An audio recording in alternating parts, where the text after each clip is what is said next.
It's a great morning in Lisa Lee Gardens today because we're going to be harvesting broccoli.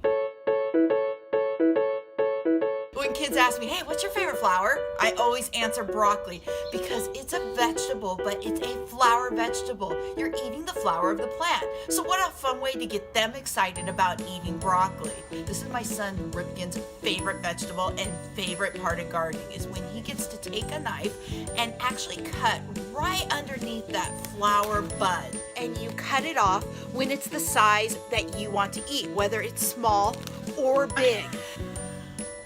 That's all there is to it. And then we're actually going to leave our plant right now in the garden with the stalk. This plant's saying, I need to grow more seeds. I need to grow another flower.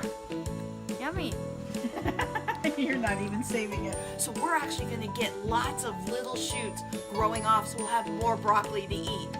I hope you've enjoyed this idea. Please subscribe to my channel so I can make more of them and share them with you so we can all have fun in the garden.